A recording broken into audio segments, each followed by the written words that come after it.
It was midnight. She was running late getting home.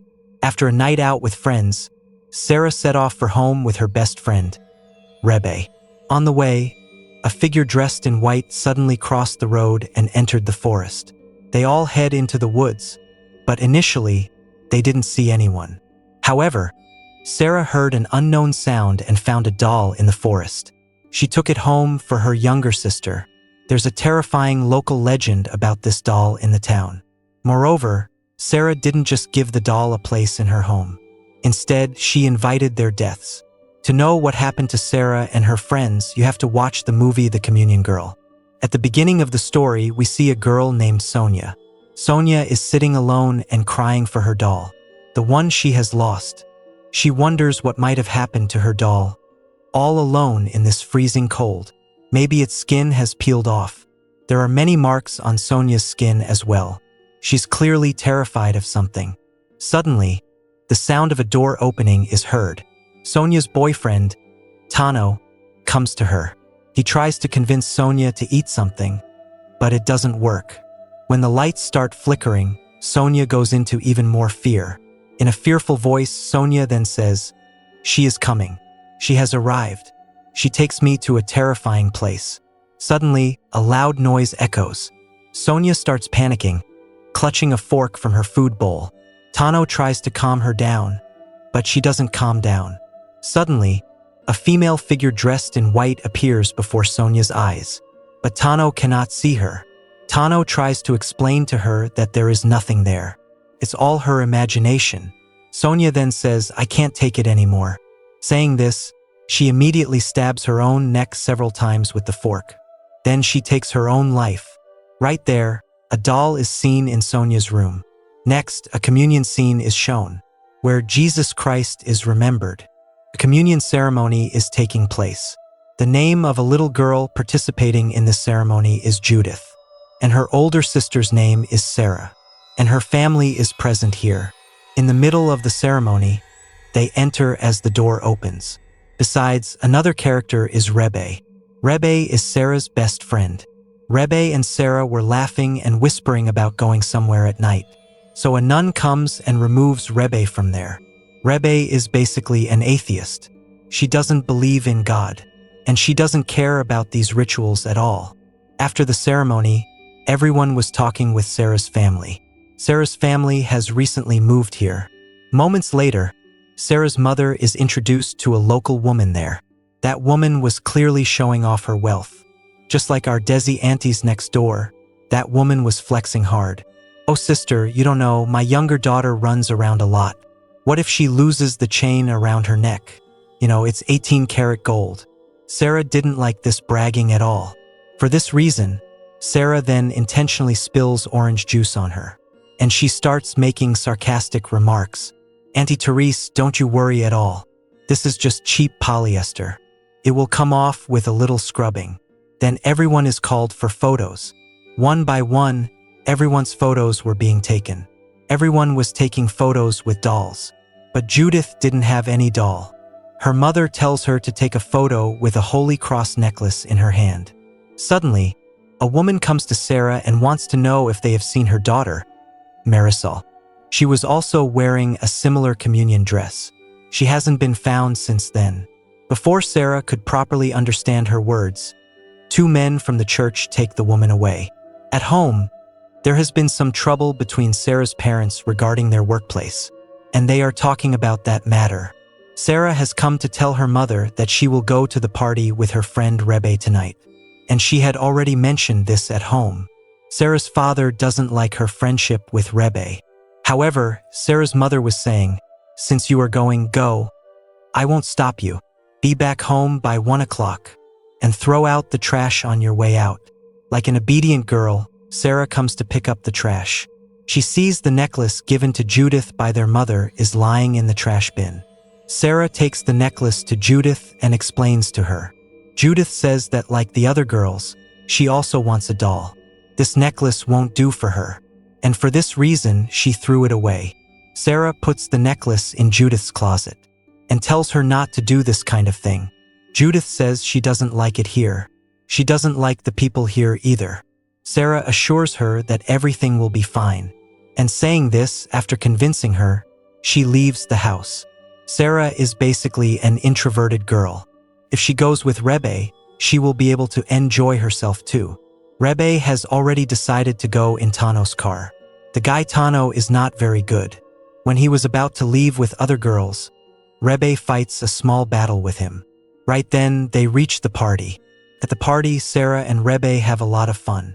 Along with this, they take substances the first time, which is in tablet form. A guy named Chivo was supplying this substances. The guy is actually a bit of a creepy dude. While dancing in the club, Sarah's eyes fall on a guy named Pedro. They both get attracted to each other. After dancing, Sarah and Rebe notice that those they came with have already left. Sarah and Rebe call out from behind, but it's no use. But they have to return home quickly. They both stand on the highway and wait for a lift, but no car stops. Sarah wants to call her father and tell him everything, so that they can return home from there. However, Rebe convinces her not to do this. If parents find out about these things at home, they will kick them out of the house. Next, Rebe manages to stop a car on the highway. However, Chivo and Pedro were in the car. She tells everything about Chivo's character. Rebe doesn't want to get in his car. Now Sarah was in a hurry to return home. Again, she had trust in Pedro, so she convinces Rebe and puts her in the car. While moving on the road, Chivo starts flirting with her.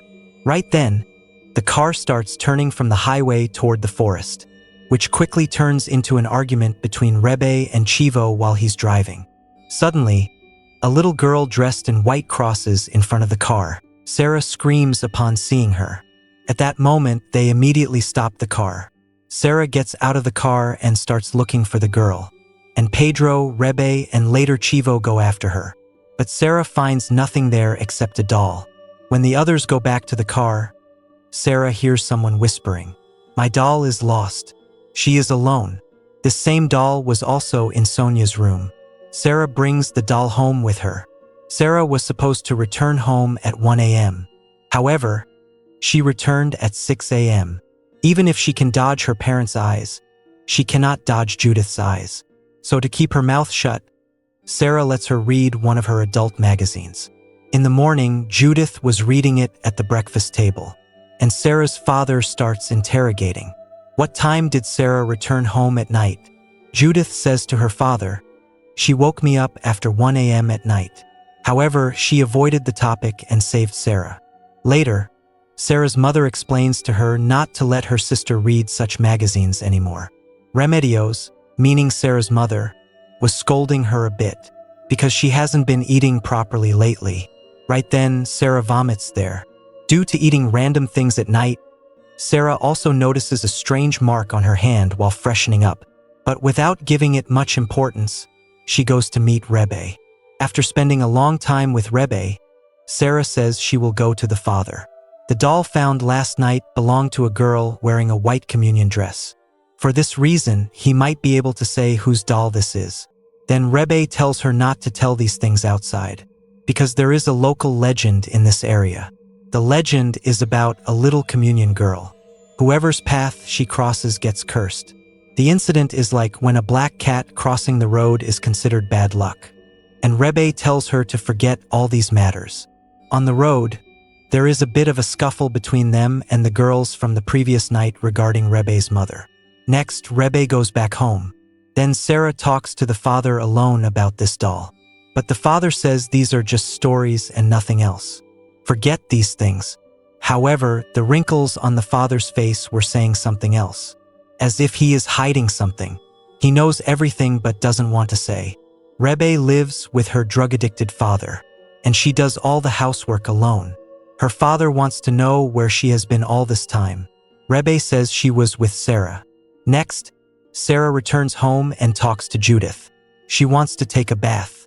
During the bath, she repeatedly notices someone's presence. Someone pulls the curtain aside with one jerk. Sarah sees there is no one there. Then some black hand seems to pull her into a well. That little girl in white tries to drown Sarah in the water. When she regains consciousness, she doesn't reveal what really happened. When her parents ask questions about this, Sarah doesn't tell the truth. While Sarah's mother believes her, her father thinks it might be the effect of taking substances.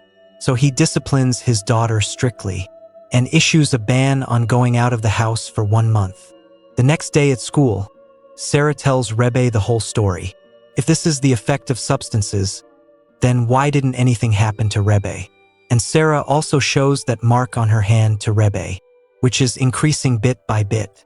Sarah thinks that incident happened in her dream or imagination, which could be the effect of those substances.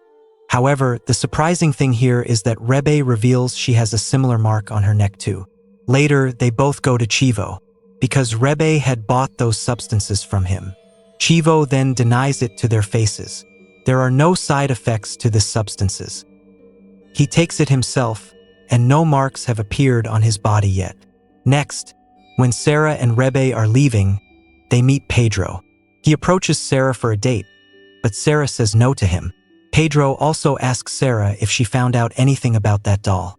However, Sarah says she hasn't found out anything yet. Meanwhile, it is seen that Chivo also has that mark on his chest, meaning he lied to Sarah and Rebbe. There is a rumor about Rebbe's mother, that she left after having an affair with some man. Even after Rebbe does all the work, her addicted father treats her badly enough. At the dining table, he throws the food and leaves because the cooking wasn't good. For this reason, Rebbe likes to spend most of her time outside. On the other hand, Sarah's parents won't be at home one day due to a night shift. Sarah will have to cook alone then. Judith doesn't like Sarah's cooking at all, but there is nothing to do. Not wanting to stay at home, Rebbe heads to the club after seeing her father. She's a bit annoyed seeing there's no one around. Then when she goes to the club's washroom, she sees one toilet is dirty and sits in another. Right then, someone was banging very loudly from the next toilet.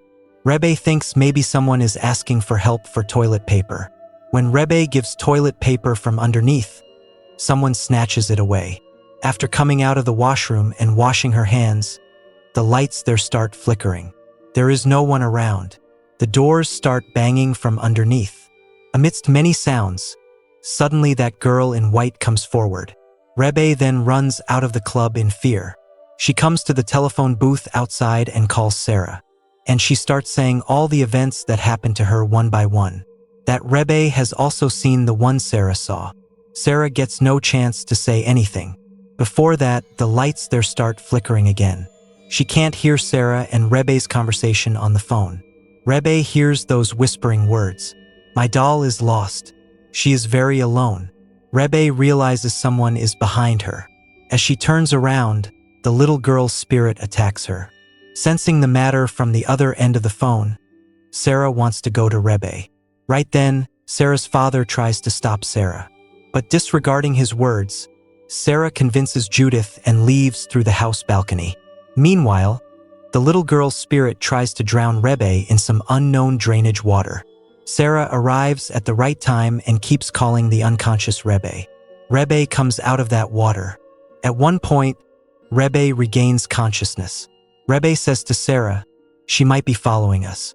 Those stories people tell are actually not rumors, but true. Then we must tell Chivo and Pedro everything right now.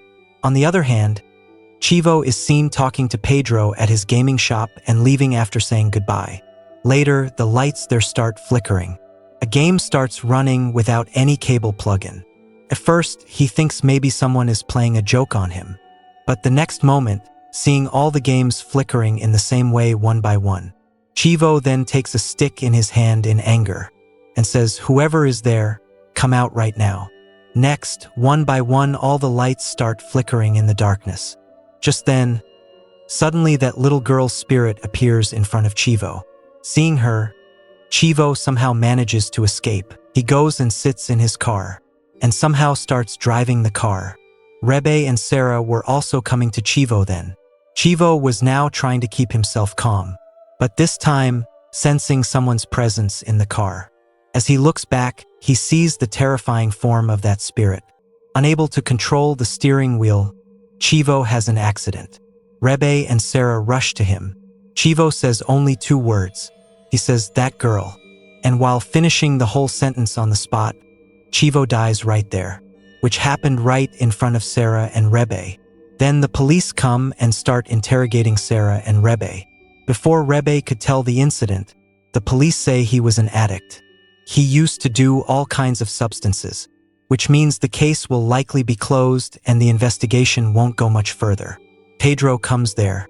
He cannot accept Chivo's death. Just an hour ago they were together, but he cannot understand how all this happened. Later, the three of them sit and talk among themselves. Pedro says that a few years ago such an incident happened with two sisters. They also used to see a girl behind them. Similar marks started appearing on their bodies. In the end, both of them took their own lives. No one took this matter seriously, but now it is understood that this is true. Here Pedro was talking about Sonia and her sister. Pedro says he knows Sonia's boyfriend, Tano. Tomorrow morning he will go and talk to him about this. However, Sarah and Rebe say they will also go with him. For that day, everyone goes back to their own homes. Returning home, Sarah sees Judith sleeping. She looks at the marks on her hands and lies down with her tired body. Pedro looks at Chivo's photo and cries, remembering him. Rebe lies down on the sofa while crying and hugging her father. The next morning, while dropping Judith at school, on the road, that woman named Therese, on whom Sarah had spilled juice, says some unpleasant things, and she gives Sarah some free advice. Sarah doesn't pay attention to these then and drops Judith at school. She doesn't go to school herself. She goes to meet Tano along with Rebe and Pedro. At first, Tano doesn't want to talk about these things. Next, seeing that mark on Sarah's hand and that doll, he agrees to talk. Tano tells them the full incident of what happened with Sonia that day. And right after that, Sonia's sister also took her own life by hanging. Doctors said all this was the effect of those substances. But she didn't get better even after treatment. And right after this, all these incidents happen. Everyone says it happened because of that doll. After finding the doll, such marks appear on the body. After the death of Sonia and her sister, the doll could not be found anymore. Now that doll is with you guys. People say it belongs to that girl who was lost during communion, and she hasn't been found since then. Her mother comes to look for her daughter during every communion. Tano cannot say anything more than this about this matter. However, he says the father will be able to tell everything about this. Rebe, Sarah, and Pedro now come to the church to meet the father. Sarah says the father had lied to Sarah last time despite knowing everything. They don't find the father there but see a projector running. Pedro somehow fixes the projector, and they see the video of that day's communion in that projector, where that girl with the doll is seen. Rebe searches the papers and sees the girl's name is Marisol. Just then, the lights start flickering. With one sudden jerk, someone pulls Rebe and Sarah one by one into two rooms and locks them. The windows of the room where Rebe is trapped start opening and closing, and Sarah starts banging the door, meaning the target this time is Pedro. Marisol seems to be coming out of the projector. Next, everything falls over due to the wind's push. Like the others, suddenly the girl's spirit attacks Pedro. Like the others, she tries to drown Pedro too. Pedro then lies unconscious. At the right time, after much effort, Rebe and Sarah manage to open the door and are able to wake Pedro up. Meanwhile, similar marks have started appearing on Pedro's body too. They realize the father is also looking for that communion girl just like them. That's why so many things were collected here from before. Now their destination is Marisol's house, to her mother, who comes to look for her daughter every time. But it is heard from people that Marisol's father himself killed his daughter because of that disease on her skin. At that time, Rebe's father comes there with his truck. And seeing Rebe there, he forcibly takes her home with him. After coming home with Rebe, her father hits her. Why did he hit her? That is for not going to school properly. Right then, the lights start flickering. Rebe then somehow hits her father with a vase in fear. She locks herself in a room. Rebe's father then starts banging the door from outside. Rebe then stands with a knife in her hand. However, this time suddenly that girl's spirit attacks and tries to drown Rebe. At that time, somehow opening the door, seeing his daughter lying there, he starts calling Rebe.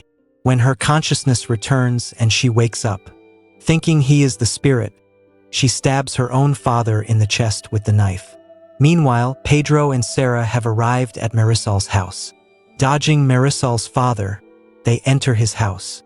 They ask Marisol's mother for permission to make a call. They say their car has broken down. They need help. Marisol's mother agrees to their words. Pedro then pretends to talk on the phone, and Sarah keeps talking to Marisol's mother. She starts to find out about her. At first, she doesn't want to say anything, but after a while, seeing marks like Marisol's on Sarah too, she tells everything. Marisol's mother says Marisol was their only beloved child. Since the problem of these marks on the skin started, everyone had isolated her. No one would sit or play with Marisol. They used to call her a monster. The local people say Marisol's father killed her, which is completely untrue. Marisol loved her father very much. On the day of the communion, finding Marisol alone among everyone, someone took her somewhere. No one knows where that is. While saying all this, Marisol's father realizes Pedro and Sarah have come to his house. Out of fear of Marisol's father, Sarah and Pedro flee from there. Returning from there, Sarah calls Judith at her house. Since her parents are on a night shift again today, Judith is alone at home while Sarah is outside. Sarah tells Judith to go to sleep. She says she will return home soon. After hanging up the call, as Sarah and Pedro sit together, Rebe suddenly arrives and starts banging on the door loudly. Rebe is now huddled in fear. She says that a little more and Rebe would have killed her own father. She can no longer tolerate these entire matters. Sarah says they have found Marisol's whereabouts. She might be lost somewhere in the well of the mountain cave, where they see themselves entering repeatedly. Now their job is just to go there and search. The three of them reach there. While searching for her inside the forest, Sarah starts going toward that whispering sound. As every time she hears those same words, "My doll is lost. She is alone." Right then Rebe comes and calls Sarah. Finding that iron door of the well seen by Pedro, they go inside there. Going further inside, they see a well. There the light in Sarah's hand starts flickering. Suddenly again, with a sudden jerk, some figure throws Pedro far away and takes Rebe into the well. Sarah tries to save Rebe by holding her hand and pulling her up from there. However, Sarah herself falls into the well there. Inside that well, Marisol's corpse comes and hugs Sarah. Initially, Sarah was scared then. However, at one point, she hugs her. Right then, Sarah sees a vision. How Marisol had lost her doll. Because she is alone, coming to find the doll, she herself dies drowning in the well water. After knowing the full matter, the surrounding environment becomes very calm, and Marisol's corpse sinks into the water. Thinking that Marisol's soul has found peace, Sarah, Rebe, and Pedro return home happily. Later, we see Sarah and Pedro's kissing scene. Coming outside after a while, Rebe says she wants to stay with Sarah tonight, and Sarah also agrees with her. They both come home and see Judith hasn't slept yet. She is waiting for Sarah while watching TV. Sending Judith to sleep, Sarah goes to make hot chocolate for her. Rebe then tells Sarah why these marks haven't left their bodies yet. If Marisol has attained liberation, these marks should have gone away. Sarah then says, why would a little girl leave the communion and go near that cave well? Something feels off. Someone might have lured her there, or Marisol went there while following someone. But who is that? Sarah and Rebe go into the room and see Judith is playing with that doll. Seeing this, Sarah reacts very strongly after snatching the doll, and she starts asking her why she held this doll. Rebe then tells Sarah to check her sister's hand. Then they see that the same marks have started coming on Judith's hand too. Right then the lights start flickering. Sarah, Rebe, and Judith sit on one side of the room huddled in fear. All the things in the room start flying here and there, as if some storm is going on inside the house. Sarah then says that wasn't Marisol. We have released him along with this doll. Rebe asks who? Again those whispering sounds start. My doll is lost. She is alone. Her skin has gone bad. Next, they see a terrifying demon coming out from a dark corner of the room, who alone is saying in a terrifying voice, My doll is lost. Afterward, a loud scream of theirs is heard. After this incident, it is shown to us in a flashback. This doll actually never belonged to Marisol. Marisol's dog had brought this doll to her in its mouth. Marisol asks her father for permission to keep it. Later, that strange skin disease was seen on her body, meaning from the beginning, this doll was cursed, inside which there is a terrifying demon. Whoever gets this doll, the curse starts with him through those marks, just like the Annabelle doll, who had been controlling Marisol's soul all this time to carry out his actions. And with this, the movie The Communion Girl ends. How did you like the movie? Do let me know in the comments. Besides, if you liked the video, if you liked my explanation, then definitely don't forget to like. If you are new to the channel, then subscribe and set the bell icon next to it to all. Because you guys do subscribe, but forget to set the bell icon to all. Besides, see you in the next video. Till then, goodbye.